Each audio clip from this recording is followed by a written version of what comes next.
இப்ப அவங்க தங்கச்சிக்காரிக்கும், ஹஸ்பண்டுக்கும் சரியான புரிதல் இல்லாதனால தான் இப்படி சண்டை வருதுன்னு சொல்லிட்டு எல்லாருமே பார்க்கவும் போயிருப்பாங்க. ஆனா, அங்கேயுமே அவங்க எல்லாருக்குமே சண்டை தான் வந்திருக்கும். இதனால அந்த பொண்ணுமே அவனோட ஹஸ்பண்ட செருப்பால போட்டு அடிக்க, இத பார்க்குறவங்க தங்கச்சியுமே அவன்கிட்ட உனக்கு கொஞ்சம் கூட மனசாட்சியே இல்லையா? நான் இப்படி ஒரு இடத்துல எப்படி வாழணும்னு தோணுது? நம்மளோட மான மரியாதை விட்டுட்டு இங்க வாழ்றதா? அப்படின்ற மாரி அவளுமே கேட்கிறா. இதுக்கு அந்த அண்ணங்காரனுமே கொஞ்சம் அட்ஜஸ்ட் பண்ணிக்கோ. அவ என்னோட பொண்டாட்டி. அவள என்னால விட்டு கொடுக்கவும் முடியாது. நம்ம ஒரு நல்ல இடத்துக்கு வரணும் அப்படின்னா, எல்லாத்தையுமே மறந்து தான் ஆகணும் அப்படின்ற மாரி சொல்ல, இது இவளுக்கு சுத்தமா பிடிக்கவே இல்ல. இது கொஞ்சம் கூட ஒரு இதுவா இருக்கா? ஒரு மானங்கெட்ட பழப்பு மாரி இருக்குன்னு சொல்லிட்டு அங்கிருந்து எழுந்து போயிடுறா. இப்ப தொடர்ந்து இந்த பொண்ண கொடுமைப்படுத்திட்டு தான் வந்துட்டு இருக்கா அவங்க ஹஸ்பண்ட். ஆனா இங்க அந்த அண்ணங்காரன் ரொம்ப சந்தோஷமா அந்த பொண்ணு கூட இருக்கான். இந்த நேரம் அந்த பொண்ணுமே இவனுக்காக ஒரு சிஓ பதவியும் எழுதி கொடுத்திருப்பா. இப்ப இந்த சிஓ பதவி கன்ஃபார்ம் ஆகிறதுக்கு இன்னும் ஒருத்தரோட சைன் மட்டும் இருந்தா போதும். இதுக்கப்புறம் நீ ஒரு கம்பெனியோட சிஓ தான் அப்படின்ற மாதிரி சொல்றான். இதை கேட்ட உடனே அவனுக்கு ரொம்பவே சந்தோஷமாயி போகுது.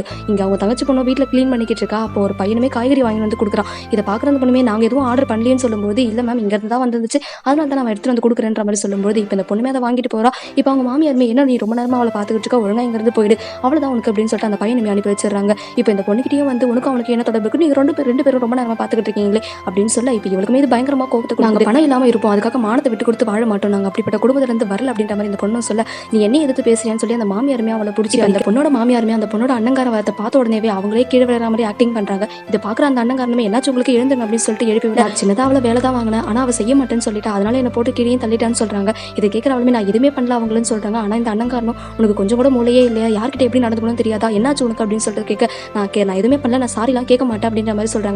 இது அவங்க அண்ணனுக்கு பயங்கரமா கோவத்தை உண்டு பண்ணுது. ஏன்னா இப்பதான் ஒரு கம்பெனியோட சிஓவாக ஆக போறான். ஆனா இந்த நேரம் இந்த தங்கச்சி இப்படி பண்றதுனால அவனுமே அவங்க தங்கச்சி கோவப்பட்டு அடிச்சிடறான். இப்போ இந்த விஷயத்த அந்த பொண்ணுமே அவங்க அம்மா கிட்ட போய் சொல்ல, இப்போ அவங்க அம்மாவுமே நீயும் உங்களோட தங்கச்சி ஒன்னா இருக்கணும்ன்றது தானே என்னோட ஆசை, ஆனா ஏன் இப்படி ரெண்டு பேருமே சண்டை போட்டுக்கினீங்க அப்படின்னு சொல்லி கேட்க, இப்போ அவளுமே நடந்த எல்லா விஷயத்தையுமே சொல்றேன், நான் எந்த தப்பவே பண்ணல, நீ விரும்பின அந்த பொண்ணை கல்யாணம் பண்ணி என்ன இவனுக்கு கல்யாணம் பண்ணி வச்ச, என்னோட வாழ்க்கை ரொம்ப கொடூரமா மாறிடுச்சு, அந்த விஷயம் எல்லாத்தையுமே உங்ககிட்ட சொன்னா, ஆனா நீ என்னையவே தப்பா நினைக்கிறல்லன்ற மாதிரி இந்த பொண்ணுமே சொல்ல, நீ இங்க இருக்கணும் அப்படின்னா கொஞ்சம் அட்ஜஸ்ட் பண்ணியிருந்தா மட்டும்தான் அப்படின்ற மாதிரி அப்பயுமே அவங்க அண்ணன் பையன் இந்த பொண்ணு சொல்றது கேட்கவே மாட்டான். இப்போ இந்த பொண்ணு நடக்கிற எல்லா கொடுமையும் முன்னாடிலாம் அவங்க அண்ணங்கார சொன்னாலும் கேட்பா, ஆனா இப்பலாம் அது என்னன்னு கூட கண்டுக்கவே மாட்டான். இப்போ இந்த பொண்ணுமே ரூம்குள்ள தூங்கிட்டு இருக்கும்போது அந்த பையனுமே இந்த பொண்ணு கிட்ட தப்பா நடந்துக்க பாக்குறான். அப்ப அந்த பொண்ணுமே உனக்கு கொஞ்சம் கூட மனசாட்சியே இல்லை, எப்ப பார்த்தாலும் உனக்கு இதே நினைப்பு தானே சொல்லி அந்த பையனை தள்ளிவிட, அந்த பையனும் நீ எனக்குலாம் தேவையே இல்லாத, நீலாம் ஒரு பொண்ணு அப்படின்னு சொல்லிட்டு கீழே தள்ளி விட்டுறான். இதனால அந்த பொண்ணுக்குமே ப்ளீடிங் ஆக ஆரம்பிக்குது.